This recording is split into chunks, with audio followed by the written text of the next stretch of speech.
What is up, gang? Welcome back. As promised, this week we're taking a look at the Cascade Cycling Classic Crit. Cascade Cycling Classic used to be a stage race out there in Bend, Oregon. It has since gone away, and they have brought it back sort of in the form of this one-day crit. The crit taking place in beautiful downtown Bend, Oregon.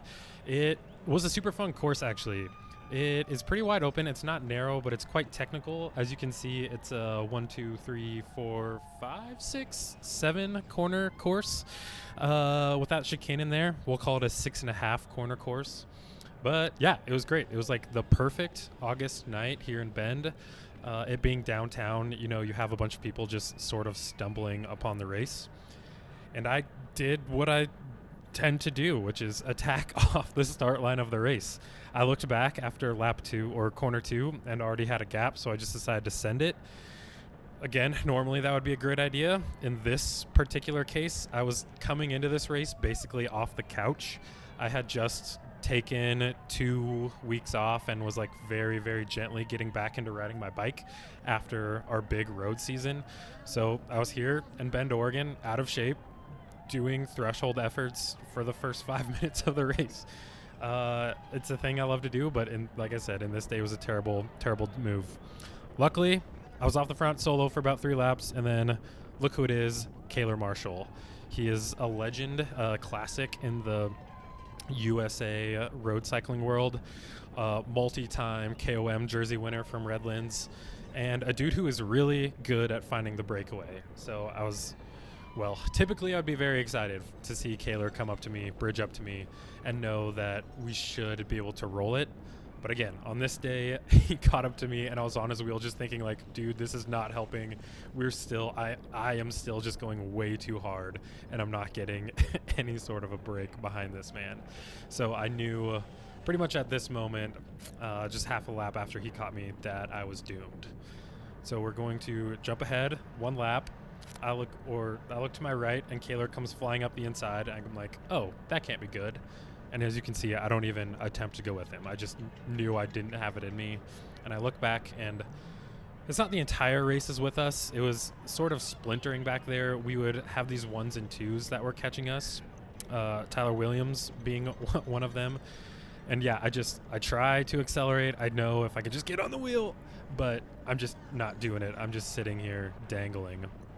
So they get away, don't quite get there. A few more come through. Max Rizzo, another super strong Expediters, he comes through, and they're all just accelerating super hard, and I'm dangling. We're just doing the pain dangle. And that was sort of the story of the next 2 laps. Gorman was up here with VRF or whatever. Carson Hampton, another Boise boy, mountain biker, national champion, he comes flying by. Again, a wheel I normally love to ride with, but just can't do it.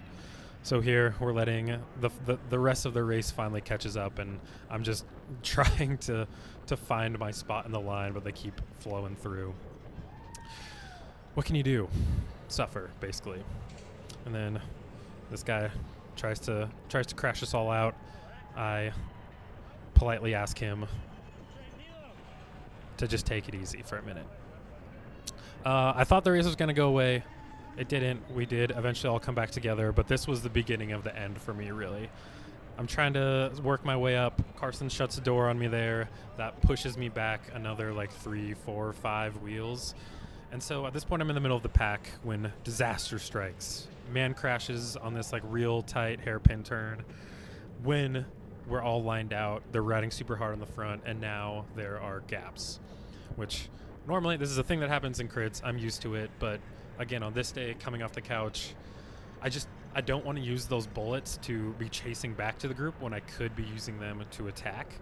And so when I get back to the group and I'm recovering, I'm thinking I want to attack. And before I can do it, Brent Gorman does it. Flies up the outside. In a moment, we're going slow. 25 miles an hour on a straightaway where normally we're doing 31, 32. Catches the group completely off guard. And as you can see, everyone, it's starting to accelerate. Everyone knows it's risky. So things are stretching out. And again, it's not a tight course. It's pretty wide open, but the straightaways between the turns are so short that it's really tough when it is strung out to make up wheels. And you can see I'm like, I don't know, 25 wheels back right now. We're going quite hard. We're going quite fast. And the result of that is you get dudes who just like aren't super comfortable cornering at that speed, opening up gaps. So there's, 3 lengths that I have to close. Okay, I'll close it. Then I get behind this guy, and he's opens up one gap there. Through this next tight turn, that gap is now 3 or 4. And yeah, I'm telling him not to touch his brakes through these turns. So it's like, all right, I'll close that gap. Use another 550 watts to close those few. And that was just sort of the story here. I finally make up one, sneak up the inside on this guy, can see that there's more gaps opening up on the front.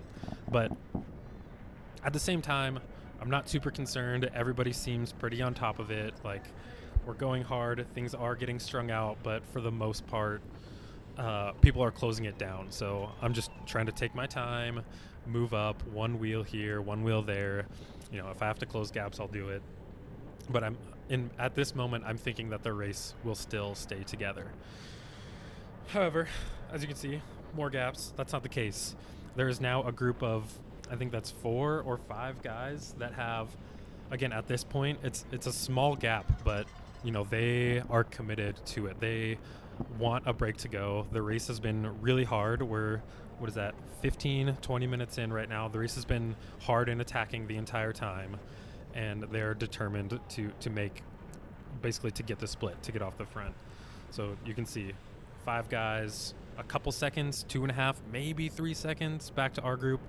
Dude on the front is riding hard, but actually I think it was kind of a false tempo. I believe it's Kaler who's on the front right now and has a guy in that group.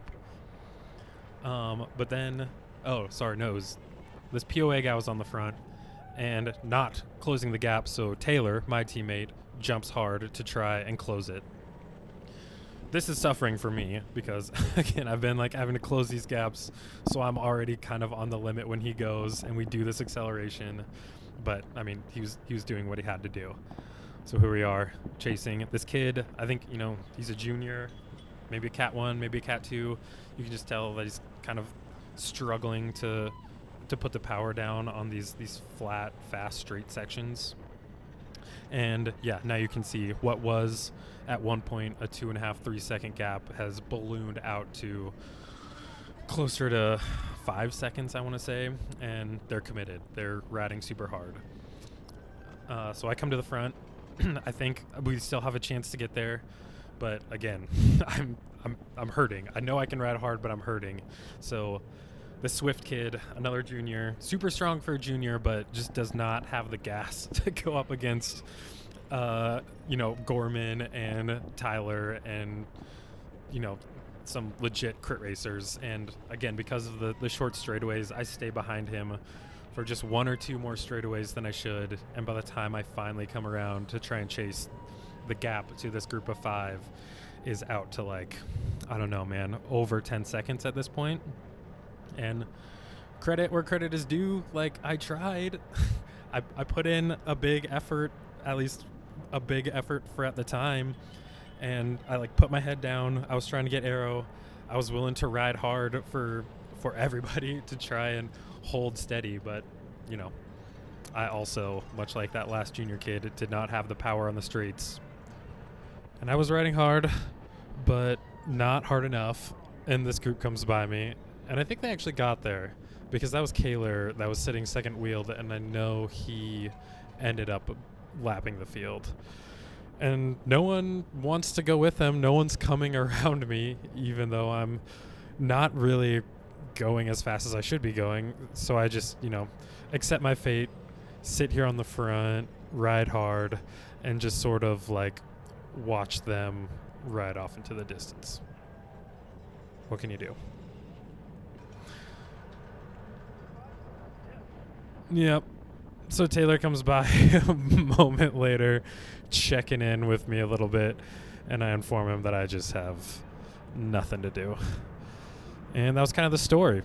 Ride hard on the front, get attacked, which is just super frustrating, right? When there's already a group up the front, and I'm just sitting on the front, riding hard for these guys, and then getting attacked, and then riding back, riding hard on the front, and getting attacked. It's just not being able to get on the wheel. But that's how it goes sometimes. That's crit racing. But it is, in the moment I was wanting to try and get everybody to work together and ride as a solid group instead of having these guys try and jump off the front and I guess think they're going to solo break and cover the 40 seconds up to the lead group just by themselves, even though up front there's 10 guys all working together, 10 of the strongest guys for that matter. So yeah, I get a little stubborn. Like, I realize that it's racing, it's crit racing, it's dynamic, but I just want to go hard and like have everybody ride hard and be this cohesive unit, but that's just not what we were doing. So yeah, we just ride along, keep riding hard, keep seeing gaps that are opening up, and I'm trying to do what I can do to, I guess, ride and stay within the energy systems that I have, and instead of accelerating really hard, I was just keeping a consistent effort. But eventually we did get caught. So here we have Max is back, Tyler's back, Kaler's back. The front group lapped us, and then we had the Mike Spikes guys go to the front for some reason, and they tried to pull this little teammate on the front, teammate second wheel sits up and just lets him go. And even though this really was not my job to take care of, this was none of my business, I just sort of decided absolutely not. After, what are we at, like 45 minutes of just me riding hard and then getting countered by these guys. This was a bit spiteful on my part. I decided he wasn't going to ride away, and I was going to do a solid for everybody behind me, just bring him back. So, you're welcome. Later on, I did my own little cheeky attack, thinking no one was going to come with me. Carson did, and I couldn't go with him. I just did not have the bounce in my legs to follow as he came through. So I figured that the least I could do, since he was a lap up, he was in the lead group that lapped up, was try and give him a little gap. So here I am, like, taking it really gentle through the corners, pedaling softly on this straight, trying to give him as much of a little gap as I can.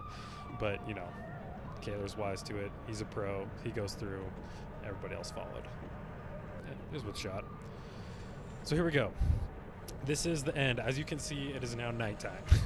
This was a twilight crit, as all the best ones are. So, yeah, it got dark as shit out there. They did not have any, like, extra lights set up. They were just sort of depending on downtown Bend street lights, and it was tough. Definitely had to bail on the sunglasses for the last, 5 to 8 laps and really see what you're doing. But yeah, not wanting to just sort of roll around for the last 5 laps, I was looking for a spot to move up. Kaler had the same idea. He attacks, and again, I cannot follow. And at this point, I'm like, I'm dying. He's a lap up. This is not my job. I'm pulling off to the side. And as the next sort of group comes through, I try and tell them the same thing. He's not our guy to chase. Make these dudes who are on the same lap as him work. But yeah, I mean, it's crit racing. That's U.S. crit racing. I'm sure Tyler, sitting fourth wheel there, was very pumped that somebody else was doing the work for him to chase down Kaler. And to Kaler's credit, he made it a long time. I think he got within the last 2.5 laps before we actually catch him. And yeah, we're just gonna let it roll here. These are the last few laps, and I am, quite frankly, I shouldn't say I'm dying, but I just don't have the spring in my step to try and really make an impact on the final. That was really my one go, or my one tester shot. I was gonna send a little tester off the front and see what I can do. And what I learned was that, yeah, coming off the couch, you can't expect to have legs after 70 minutes of racing. And yeah, I mean, you can see it here. Every time someone accelerates on the front, as they're still trying to catch Kaler with a little gap, things just stretch. That elastic really stretches, and they're motoring, quite frankly. But yeah, so I'm doing my best to try and limit the amount of like hard accelerations I'm doing, something that's really going to spike the heart rate, and just keep it like steady, hard effort, and just accept that like I'm going to have to close down these little gaps, which is kind of a weird place to be in when it comes to racing a crit, because it's like, well, especially I'm used to being involved in the finale, and I can see these guys that I ride with a lot up at the front, and I want to be up there. I want to be having fun with the friends, the enemies up front and making an impact. But some days you just have to accept that it's not in the cards for you and do what you can, which right now is mostly just holding these wheels. And yeah, trying to not crash in the dark, as it were. So here we go. We're coming up onto the last lap. I think at this point, Taylor has, maybe in this moment, he's taking a flyer off the front. So yeah, you can see he's got just a itsy bitsy little gap up there. But yeah, I mean, that means that people are going to have to chase. And so he's, you know, impacting the race by keeping things fast, which I definitely appreciate. So here we go. The last lap. What do we have? Maybe 15 guys in front of me. Unfortunately, like I said, yeah, it's a bit anticlimactic from a video standpoint, and I just don't have the legs to really get involved.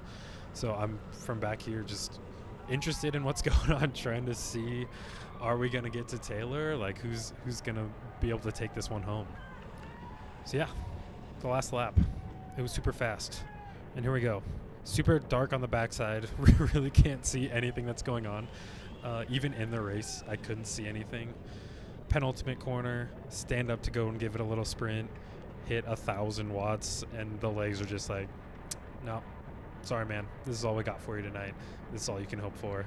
So I'm just kind of trying to peek around, see what's going on up there. They go through the last corner, 2-3 wide. Turns into a heads-up sprint between Gorman, Tyler Williams takes the dub, and consolation prize for me is I get to outsprint Taylor, my teammate.